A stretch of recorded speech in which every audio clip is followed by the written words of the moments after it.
Bonjour à tous, ici Maxime, Foxtrot 4 Hotel Whisky Delta. J'espère que tout le monde va bien. Nous nous retrouvons aujourd'hui pour vous faire une petite présentation, celle d'un hotspot qui m'a été gentiment prêté pour justement faire cette vidéo. Il s'agit d'un hotspot fabriqué par nos amis du WebSDR de Bordeaux. Et c'est notamment l'ami Fredo que je remercie chaleureusement. C'est grâce à lui que j'ai reçu justement ce petit boîtier, qui est très joli d'ailleurs je trouve, même si le boîtier que j'ai actuellement est le plus simple. Donc nous allons faire un petit tour d'horizon. Ici vous trouverez une petite diode qui s'allume quand le hotspot est en émission, port USB, port RJ45 pour le réseau, un magnifique boîtier imprimé en 3D, de bonne qualité clairement, hein. Le port USB à l'arrière pour la charge, donc c'est de l'USB à l'ancienne, hein, c'est pas de l'USB-C, faites attention. Et une carte SD pour la mémoire du système. Voilà. Non, clairement l'ensemble est de bonne facture. Faut savoir que les hotspots en question sont personnalisables. Donc si vous voulez, vous pouvez choisir la couleur, mettre éventuellement le logo de votre club ici. Enfin voilà, c'est personnalisable à l'infini. Je vous montrerai cela quand vous verrez justement le site web des créateurs de ce hotspot. Donc nous allons l'ouvrir. Voilà. Pas besoin d'outils, ça c'est pratique. Donc à l'intérieur, nous retrouvons la fameuse LED, l'antenne Wi-Fi qui est coincée à l'intérieur. Bon, on peut la sortir bien sûr en cas de besoin. Un SA818, donc c'est un module radio, émetteur-récepteur UHF, en l'occurrence, bien que ça existe aussi en VHF. Et particularité de ce hotspot, par rapport à ses concurrents, l'antenne en fait, ne ressort pas à l'arrière avec une prise SMA ou même au-dessus, mais elle est carrément soudée sur la broche antenne du SA818. Donc nous retrouvons ici une petite antenne de type hélicoïdal, si je dis pas de bêtises. Elle est accordée d'ailleurs sur 446 mégas. Malheureusement, Fredo n'avait pas de modèle radioamateur à disposition au moment des tests. Bon, ça fonctionne quand même. L'inconvénient, c'est vu qu'il y a un peu plus de ROS, l'émetteur ici a tendance à chauffer un peu plus. Mais bon, ça reste raisonnable et dans le pire des cas, rien ne vous empêche, hein, si jamais vous êtes trompé lors de l'achat, de remplacer cette antenne, soit par une prise SMA. D'ailleurs, vous pouvez le demander à la commande. Vous pouvez aussi customiser le hotspot de cette façon et puis remettre ce que vous voulez, hein. Bon là, je pourrais pas la mesurer parce que, j'ai pas de prise SMA. J'aurais voulu essayer de souder, ça sur une prise SMA puis de mettre ça sur un anneau VNA, mais bon, avec tout ce qui se passe en ce moment avec les boutiques chinoises, côté français, là, tous mes colis sont suspendus, sûrement en attente, de reroutage. Voilà, je sais pas si ça se dit, mais bon. Voilà, donc ce petit SA818 en UHF et 500 milliwatts. Oui, je crois que c'est bien ce composant-là, ouais, qui permet de réduire à 500 milliwatts. Sinon, c'est un watt. Voilà. D'ailleurs, dans les possibilités de customisation, a priori, d'après ce que j'ai compris, il y a possibilité, de modifier le SA818, donc de l'ouvrir complètement et de modifier un peu la circuiterie, de manière à ce qu'il ne sorte plus que 20 milliwatts ou 3 milliwatts.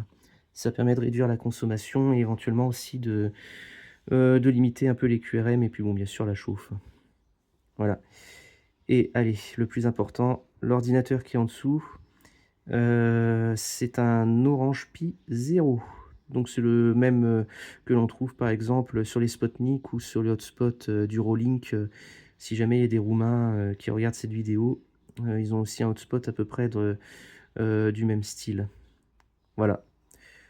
Bon, on voit quand même que les soudures sont de qualité, c'est quand même, bien fait. Franchement, non, non, c'est pas mal du tout, hein. Voilà. Puis le fait en plus que ces hotspots, existent en version amateur radio ou radio amateur, franchement, ça, c'est cool. Voilà. Je vais essayer de le refermer, alors en douceur, hein, c'est malheureusement, c'est plus difficile, à fermer qu'à ouvrir. Ah décidément, j'ai pas de chance aujourd'hui. Voilà, c'est bon. Bon, voilà pour la présentation visuelle, hein. Je rentrerai un peu plus dans les détails, prochainement. Mais maintenant je vous propose une petite démonstration en live. Et voici le hotspot en fonctionnement. Alors ne faites pas gaffe au bazar, hein, j'ai beaucoup trop de matériel, je le sais, et il faut que je range aussi. Alors, hop, juste pour vous montrer la petite lumière, là je vais mettre avec mon poste, je vais relâcher, là le hotspot passe en émission et ça s'allume. Voilà. Alors, autre démonstration, j'espère qu'on verra bien, hein. Désolé, c'est pas pratique, là je suis en train de filmer à plat ventre. Le hotspot au repos consomme bien sûr 5 volts, hein, c'est de l'USB. Bon, allez, 0,13, 0,22 ampères, donc ouais, entre 1,5 watt et 1 watt, hein. Bon, ça varie parce que forcément, c'est un ordinateur, c'est vivant. Il y a des tâches en arrière-plan, le processeur change de fréquence et forcément, ça fait monter la consommation. Alors, je vais vous faire une petite démonstration maintenant. Bon, il n'y aura pas d'audio, hein, c'est volontaire. Je vais juste envoyer une commande pour que mon hotspot passe en émission. Hop, voilà. Voilà, donc là, il est en train d'émettre, donc à peu près ouais, 0,5 ampères, ça fait 2 watts 33. Bon, clairement, c'est pas ça qui va ruiner vos batteries. Donc c'est tout à fait acceptable pour un petit hotspot qui a surtout pour usage de finir dans un sac à dos. Vu son format, c'est vraiment parfait, hein. Mais bon, vous pouvez aussi l'utiliser chez vous, c'est ce que je fais actuellement. Voilà, donc nous allons nous retrouver maintenant pour des tests audio. Alors, pour les essais audio, je vais utiliser un Quansheng UVK5 version 1 sur le firmware de F4HWN version 4.2 si je dis pas de bêtises. Bon, allez, juste pour la forme. Ah bah 4.3, dommage. J'y étais presque. Alors, bon, même si c'est écrit Chari, qui est le nom d'un de mes autres hotspots, vu que j'ai mis la même configuration entre les deux, c'est normal, mais vous inquiétez pas, j'utiliserai bien le hotspot que je suis en train de tester pour cette vidéo. Voilà. Donc dans un premier temps, je vais tester déjà l'émission du hotspot. Vous allez pouvoir constater la clarté de l'émission. Alors je précise que le hotspot, je l'ai calibré par mes soins. J'ai tout fait moi-même, ce qui explique aussi pourquoi je ne ferai pas de démonstration du système fourni avec. Même s'il est très bien, il est en cours de peaufinage. Je suis justement en train d'échanger avec Fredo pour qu'il puisse ajouter quelques petites fonctions et peaufiner 2 ou 3 trucs. Donc cette vidéo va être rapidement obsolète. Je préfère donc ne pas faire pour l'instant de démonstration de son système, hein, qui est très abouti. Là n'est pas la question, mais je pense que c'est peut-être un peu tôt. Tout ce que je peux vous dire, c'est que son système est très simple. Et en plus, il fonctionne aussi bien pour les radioamateurs que les amateurs radio. Si vous êtes amateur radio, bah, vous finirez sur le serveur SVX Link du WebSDR de Bordeaux. Et il y a une case à cocher, vous pouvez rejoindre éventuellement le RRF ou le RI 49 France Multiprotocole, dont je ne ferai pas la démonstration d'ailleurs aujourd'hui pour la simple unique raison, c'est que nous sommes dimanche, dimanche après-midi, tout le monde a bien mangé, peut-être un petit apéro aussi par-dessus, hein.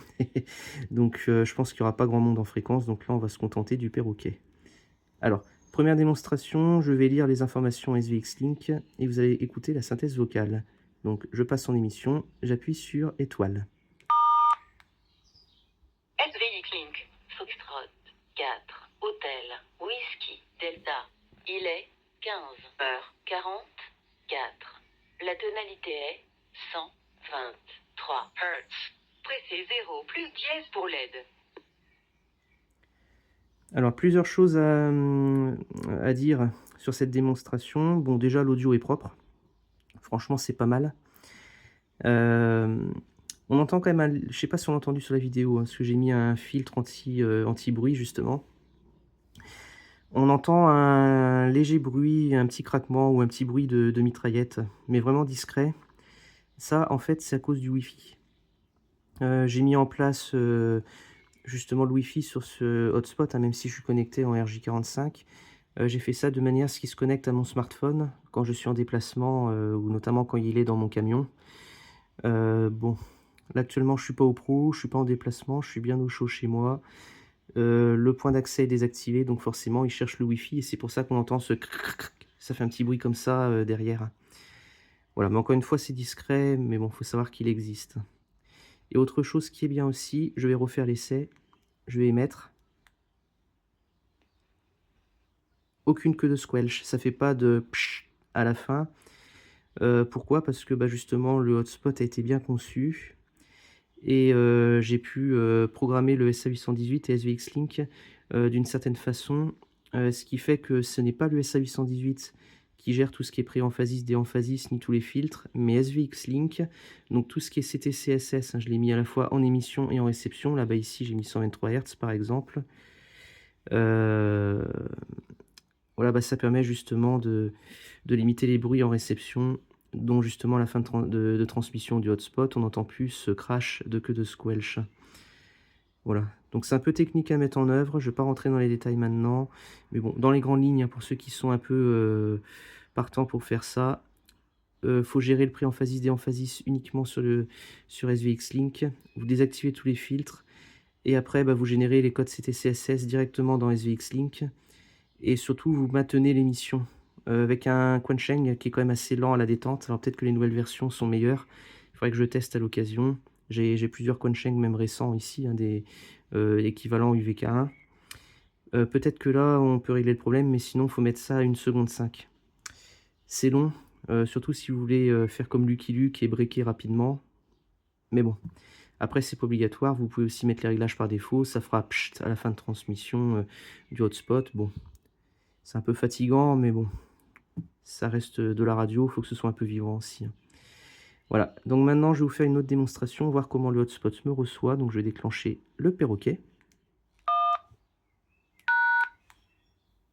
Activation. Répéteur perroquet. Là on a bien entendu le craquement là. Donc c'est parti pour la démonstration. Test de Foxtrot 4, Hôtel Whisky Delta. Test 1, 2, 3 pour une vidéo YouTube. Test 1, 2, 3. Test de Foxtrot 4, Hôtel Whisky Delta. Test 1, 2, 3 pour une vidéo YouTube. Test 1, 2, 3. Peut-être un peu fort. Bon, pourtant j'ai calibré, hein. Mais bon, je mets un peu plus fort aussi parce que bon, faut que les stations mobiles réussissent à bien me ressortir dans le bruit. Voilà, d'ailleurs à ce propos, je pense que je ferai une vidéo justement par la suite pour expliquer comment calibrer un point d'accès sur SVX Link. All Starlink, je pense pas que je le ferai parce que je crois que F1FQN, Patrick, que je salue s'il regarde ma vidéo, normalement a déjà fait ce genre de tuto.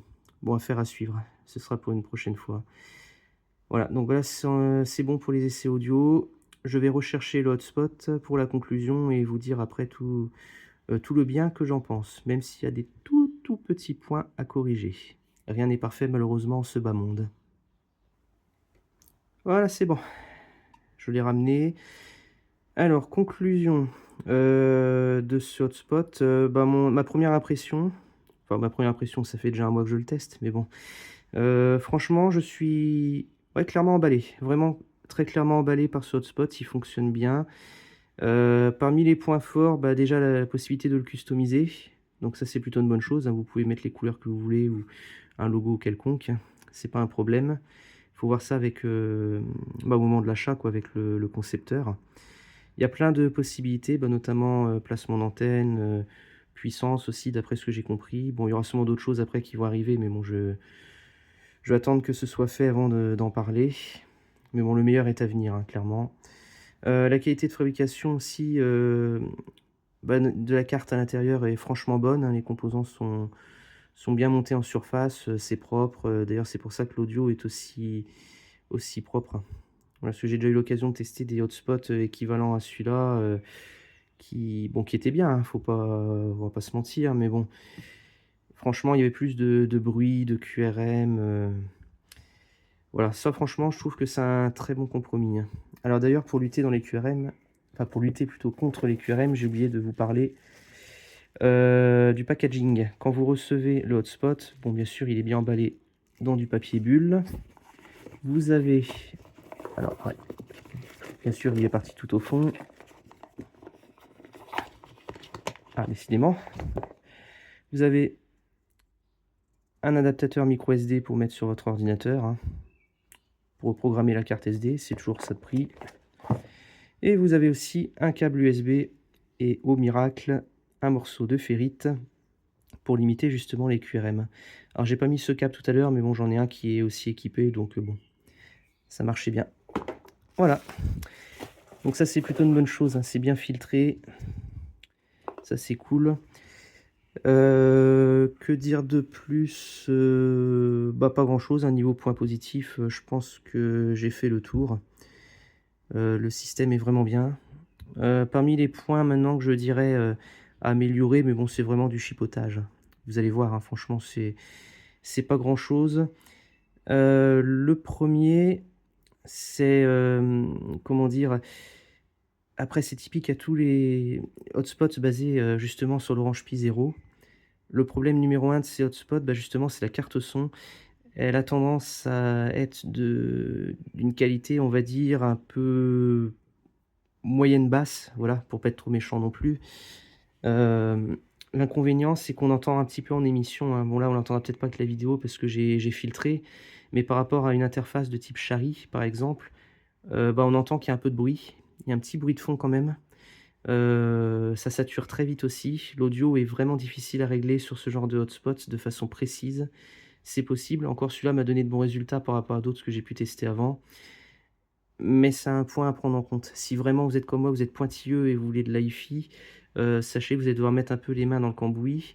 Les réglages par défaut conviennent, hein, dans la majorité des cas, mais bon, pour ceux qui ont l'oreille musicale, on va dire que là, bah, vous allez passer un petit peu de temps peut-être à faire les réglages.